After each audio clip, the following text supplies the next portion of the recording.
Maria, it's Saturday night. I am Milton, son of a carpenter and married. Dad a carpenter, worked on skyscrapers. Mom Marianne, I am the son of a carpenter. I get to tell parables, and this is my Tommy Parable series. About Tommy the no-arm Chinese fella. How'd he get to be missing both arms? He was brown-nosing. Being blindly obedient, they loved that in the Orient. His boss, Wu, told him to stick his right arm into a wood chipper. Tommy's always been blindly obedient. He's Chinese, so he slowly fed that right arm into the wood chipper. Lefty, the left arm, saw what was going on with righty, the right arm, and jumped off. Well, very wisely so. If you see something bad happening to somebody who's just like you, they're the right arm to you being the left arm, at home, at where you work, wherever, just jump off. Don't let it happen to you. You already know not to stick your arm in a wood chipper, don't you? This is about the symbolism of the son of the carpenter and Mary. Yes, Dad the carpenter worked on skyscrapers, Mom Marianne. My parables. Lefty jumped off. He had seen the agreement being chipped up with righty. Righty wrote it up himself. They tote stuff for Tommy. They wave, they hitchhike, they give the finger, they zip up, they button up. And in the bathroom, they do the nasty stuff. They wipe your butt. They also pick noses. Tommy can't do this anymore. He's gotten his big toe caught too many, stuck in his nostril too many times. So Rhea, when she sees him kick off that loafer and she knows what he's doing, she will go over there and sit on his lap and say, "No, you're not gonna have us going to the doctor to get your nose unplugged." Lefty saw the agreement being, chipped up, and he jumped off. Tommy, he wouldn't think he'd get a promotion for that, but he's bossing a whole lot of folks around. That's the streets, the unseen business.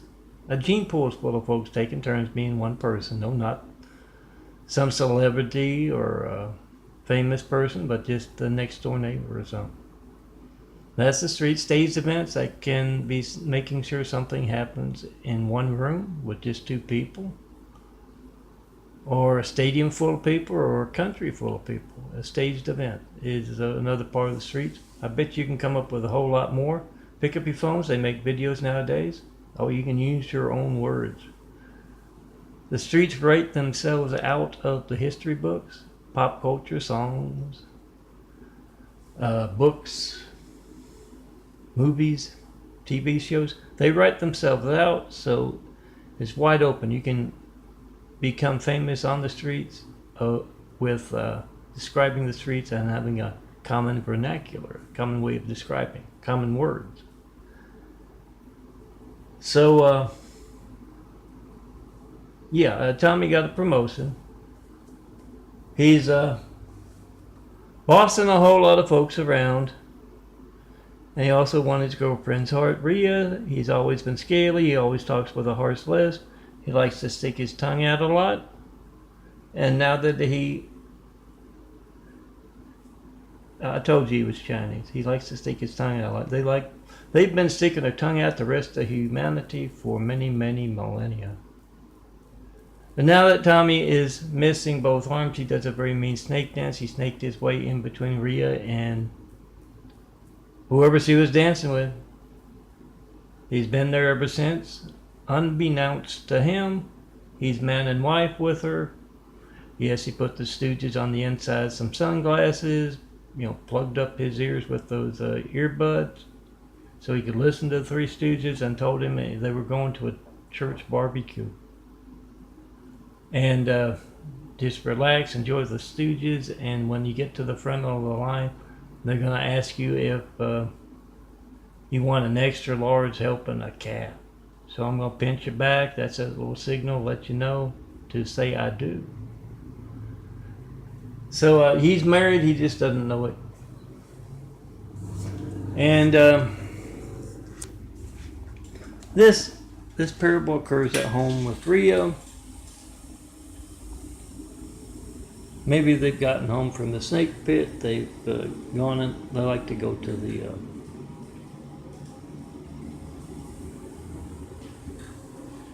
the snake pit where they met, do the costume thing, that kind of stuff. Once a month they have a costume party and have gone as like an axe, a murderer, and her victim, missing the arms, put some red stuff on the arms where the arms used to be. Old Tommy would go as a totem pole. Let me get this done. It's 6 minutes already.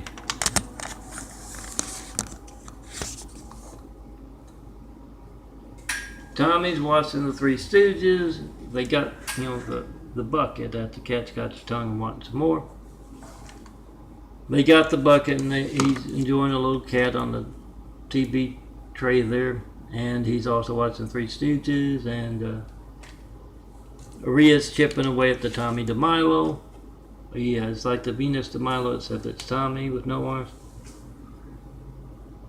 And Tommy goes in to the art studio there. Oh, I got to change this.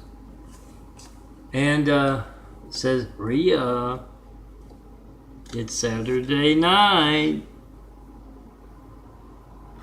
You know what that means. And she rolls her eyes and says, okay, Tommy. And they go upstairs, and next door, Harry and Edna. They have, Harry has gotten, he's a little bit of a voyeur. He will look out his window to theirs, second story window, and he says, Edna, they don't have the blinds up. Usually it's a silhouette that they're watching of Tommy, the no-arm guy, and Rhea. And they left the lights on. Oh, they left the lights on.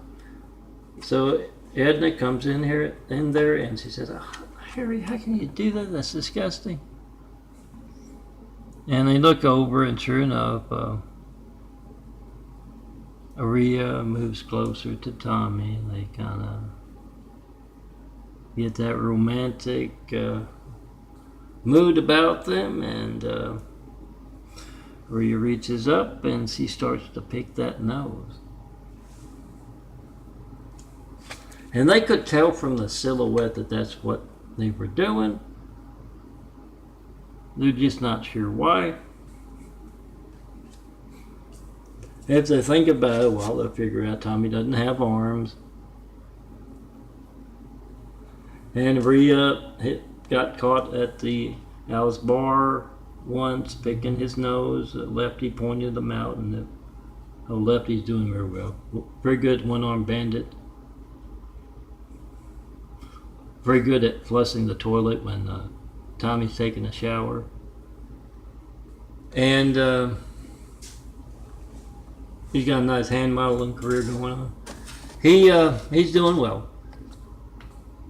But he pointed them out, and they got caught somewhere else. Rhea picking his nose. So she says, only on a Saturday night will I pick your nose. He used to go to like the ear, nose, and throat specialist, claiming it was a work-related thing. Sent Wu the bill, and Wu hit the roof. He said, no.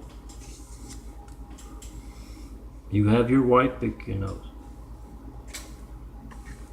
And that's what he's been doing. He's holding her to that. She's got to pick his nose once a week. And Harry and Edna are curious as hell. So after Rhea picks both nostrils,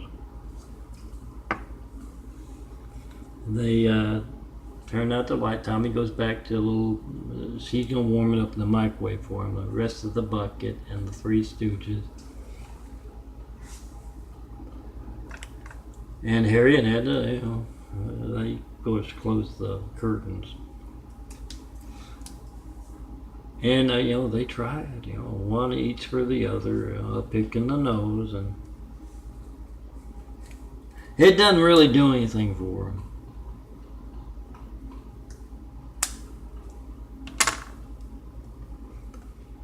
I'm going to show you my eyes. I'm done with the parable. I've made them too long. I'm going to try and get in under 15 if I can here.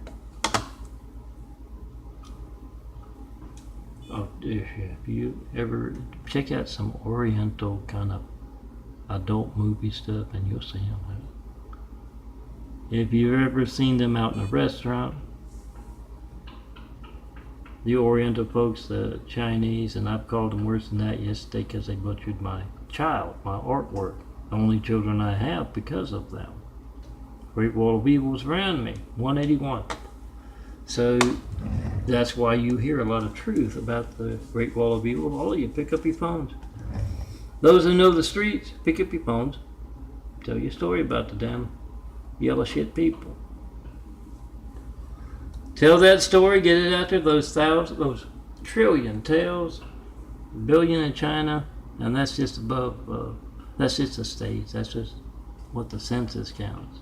There's a reason in China and elsewhere you see in the movies and stuff,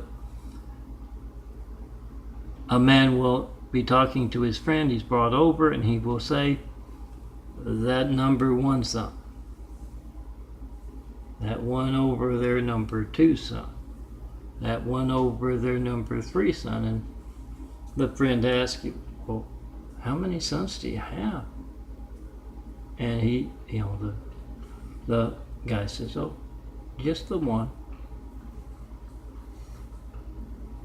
Yeah, they love those states, man. You can see some of that Chinese stuff bleeding into pop culture. That's also where we get losing face, isn't it? With the Chinese, it's literal. He messed up in his job of the street CNC business, and they literally take his face off. They put another face on. He can't. He's no good at his job, so he's just got to be that temporary person.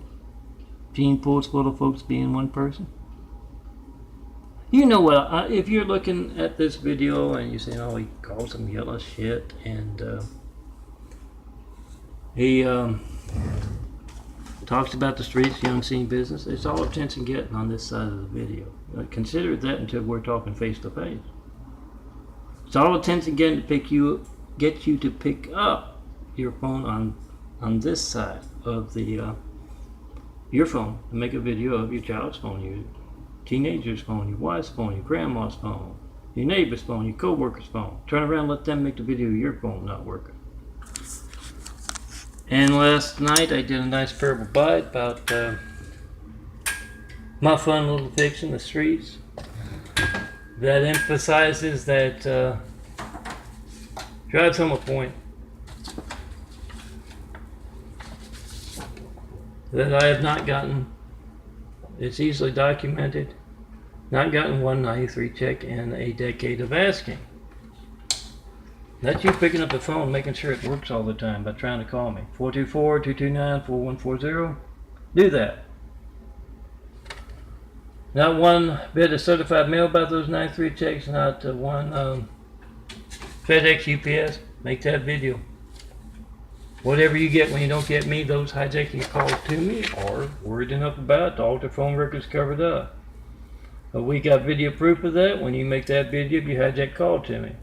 Because I guarantee you guys that political, religious, or just plain those Chinese balls, for whatever reasons they have, they're hijacking your call when you need the firemen, police, paramedics. It's going to be just as newsworthy.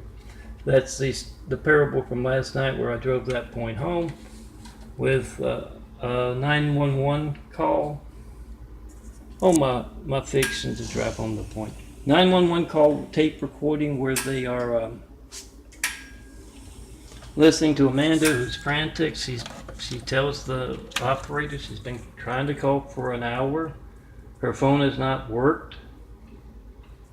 a Chinese boss, pick up your phone, try to call me right now. 424-229-4140.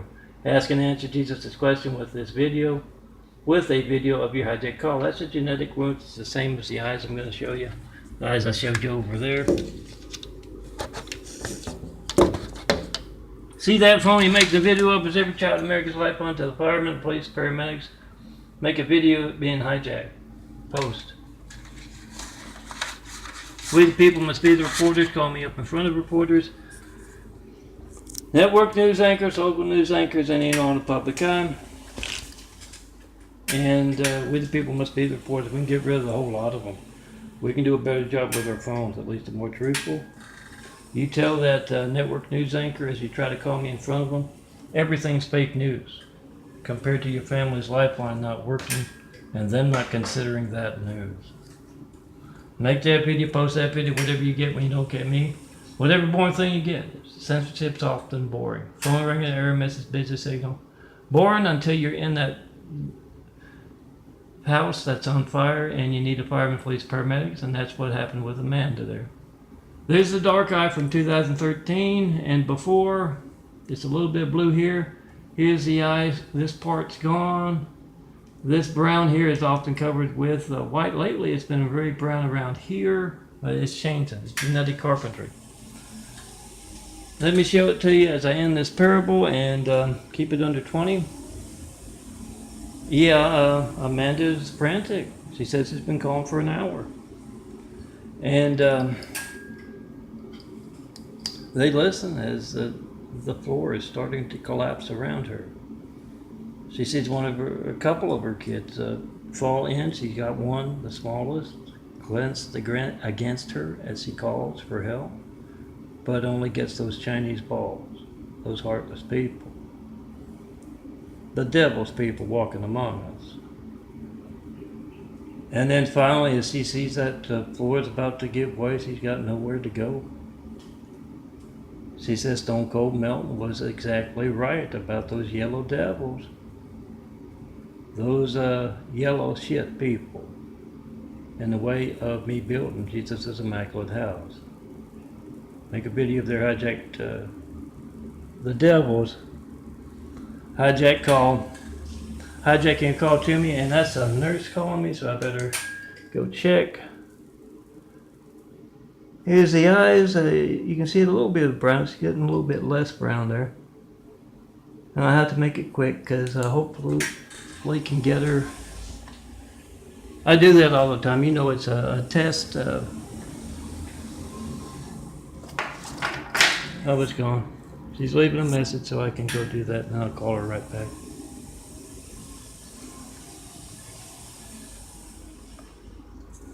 Remember, you can call an opportunity house your opportunity to build a better world. You don't have to call it Jesus' Immaculate. That's an opportunity for a whole lot of folks, good, honest businessmen, good, honest people all over the world to build a better world. But I say, come tear down the great wall of evil around me, and let's get started on those 1,000 points of light. Jesus' Immaculate House. Call it Immaculate House because, it's there's going to be a test at the end. I have to tell you, it's Jesus' Immaculate House. I hear it's pass, fail, or purgatory. And I think you know where those yellow devils hijacking your call to me, your family's lifeline. I think you know where they're going.